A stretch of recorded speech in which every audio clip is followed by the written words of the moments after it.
welcome to the latest anime news for the week ending June 20th, 2020. It was confirmed this week that an anime adaptation is in the works for Ken Wakui's time leap thriller manga Tokyo Revengers. The television anime is set to premiere sometime in 2021. The manga follows Takemichi Hanagaki, a hopeless part-timer living in a crappy apartment working a miserable job. Hopefully none of you can relate. Watching the news one day, apparently he finds out that the only girlfriend he ever had was just killed by the villainous Tokyo Maji gang. Heavy. Following an incident at the train station, Takemichi suddenly finds himself transported 12 years back in time to his middle school days, where to save his girlfriend and change his future, he must now shoot for the top of Kanto's most vicious delinquent gang. So a little bit of a race meets GTO meets, I don't know. It's interesting. The manga began serialization in Kodansha's Weekly Shonen magazine back in 2017. 17 volumes of trade paperbacks have been released so far, with a total of more than 4 million copies printed. A live-action film adaptation is also in the works, announced back in February, and is set to release in Japan in October. So definitely a lot of interest around that one. Kanekawa announced this week that Kanai Neko's manga Bungo Stray Dogs 1, or Bungo Stray Dogs Woof, is inspiring a TV anime. The manga is obviously a spin-off of the Bungo Stray Dogs franchise and features cute, super deformed versions of the original manga's cast in comedic gag scenes. It launched on Kanekawa's Young Ace Up manga website back in 2015 and had its 6th compilation book published last December. The original Bungo Stray Dogs manga debuted in 2012 and tells the story of an armed detective agency made up of real-life literary figures with unreal supernatural powers. So basically imagine the various characters from books all thrown together. It also inspired the anime adaptation itself, which began in 2016 and has so far had 3 seasons and 2 films. It's huge in Japan. Another spin-off anime was also announced this week. This one based on Yamishibai Japanese Ghost Stories, the TV short series. That original anime began back in 2013 and features a series of 6-minute horror stories based on Japanese urban legends in a modern setting. The new Ninja Collection anime will retain the horror and urban legend elements of the original, but will focus on a group of ninjas in modern-day Tokyo who use ancient techniques to wipe out the darkness enveloping people. So presumably they'll weave in the horror stories and then they sort of exorcise the problems themselves. The Yamishibai series also inspired another spin-off of horror shorts back in 2017, featuring picture show stories of strange and supernatural occurrences in our world, so you may have seen that. Finally, to round out anime announcements, a new anime special is coming for Hideaki Sorachi's Gintama manga. The special will tie into the content of the upcoming Gintama anime film, which, along with the new special, is now set to premiere sometime in early 2021. The special will premiere exclusively on Japan's DTV online service, so overseas fans might have to do some fancy workarounds if you're determined to watch it, but anime fans do tend to be pretty good at getting their hands on their favorite content. Remember that bot network from a while back? Yeah. The DTV service has already been streaming every episode from 4 seasons of the Gintama anime, as well as the first 2 anime films, and 2 live-action drama spin-offs, which themselves came from the live-action film adaptations. Because if people like a manga or anime, there is no such thing as too many adaptations. We know this, right?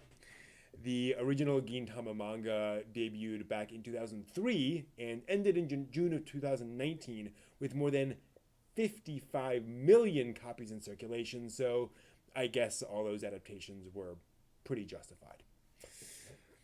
Now, over the last few weeks, we've heard about Anime Expo, Funimation, Otakon, and several other events going online, so it seems only logical that, that's right, Crunchyroll will be the next up. They announced on Thursday that the physical Crunchyroll Expo event will now be replaced by Virtual Crunchyroll Expo, reasonable name, taking place the same weekend the convention was originally scheduled for, September 4th through 6th. The digital event will celebrate, quote, the best and brightest in anime, end quote, whatever that means, with guest panels, interactive events, special announcements, etc. The website encourages fans to stay tuned for news, details, announcements, and more starting mid-July on the Crunchyroll Expo website.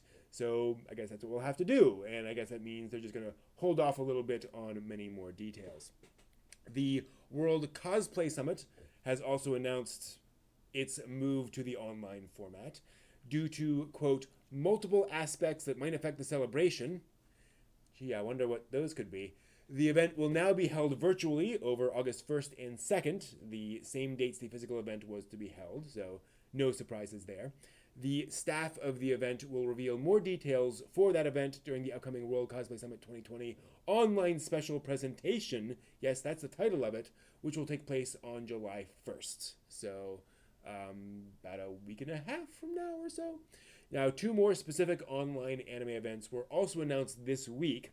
The My Hero Academia Hero Fest 2020 will be held online on October 3rd, with 14 of the series' main cast members joining as special guests.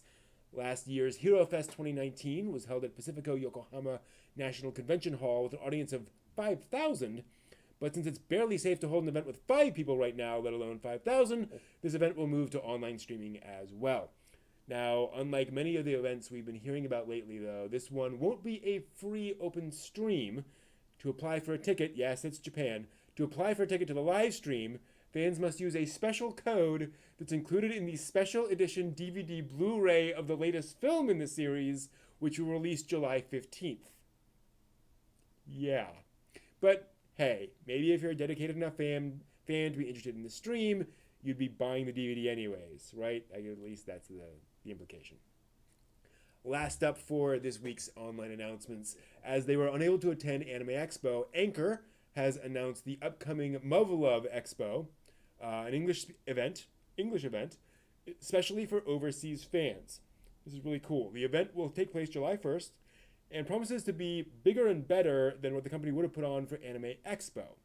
Now, in the press release for the event, the staff promised that they'll be using, quote, the budget that we saved by not buying plane tickets, hotels, and overpriced sushi burritos at Anime Expo to bring fans of the franchise something truly special. Gotta love that. This will include information and announcements about Anchor's upcoming game projects, as well as rare merch and more. Ooh. They plan to announce more information on June 23rd, so just a few days from now. The teaser website even features a countdown to the release of more info, so fans of cute girls can count on that and can count down the seconds. As usual, links to that website and the other information on all the other online events are announced this week are down there in the doobly-doo below if you want to check them out for yourself. All right. Now, we've had our new anime announcements and our online convention announcements, right? Typical week. So, how about some new anime video games next? Two popular anime franchises have revealed upcoming video game adaptations this week, and I thought these are kind of fun. First up, a new game from the Konosuba franchise that sounds like it could be even wackier than the usual Konosuba craziness. 5PB, I think is how you pronounce that, and Mages revealed this week that a new fully voiced adventure game is headed to PlayStation 4 and Nintendo Switch in September. Subtitled, and I'm not making this up, Love for These Clothes of Desire. The game will feature a new story where, after finding a cursed clothes-making item, the main heroines of Konosuba have their personalities reversed. Darkness becomes ruthlessly sadistic, Megumin founds a Lolita Confederacy, and Aqua even becomes an actually competent goddess. This leaves Kazuma to find a way to make clothes that satisfy their new desires and return them to normal. The gameplay will feature quests of gathering materials and making clothes for the girls, and presumably seeing them changing clothes. So if you're a fan of Konosuba, and or you're a tailor, keep an eye out for this one in September. Also announced this week, a new game for Nintendo Switch based on the Zoids Wild franchise. That's right. There haven't been many details released about the game yet, but we do know it's set to release sometime this winter.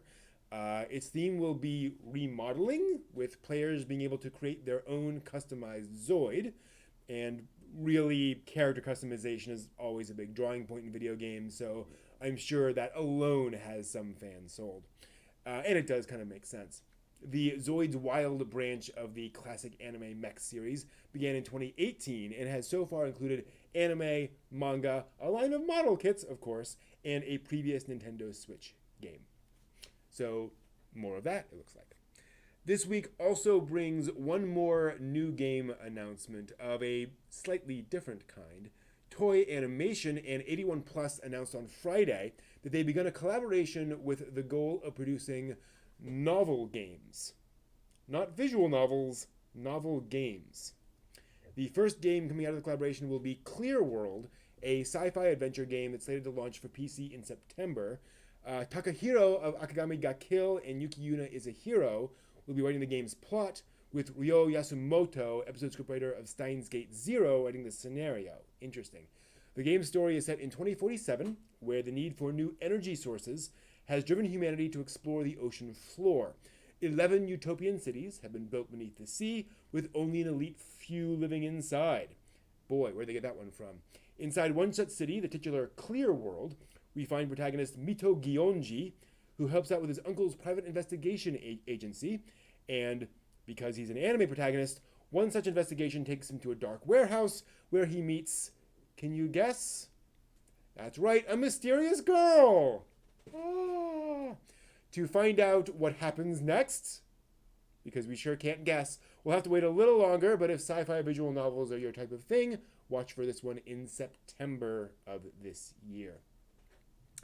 Now, as we all adjust to the new order of the world, everyone has been finding new ways to do their jobs and hobbies, and to collaborate with their peers.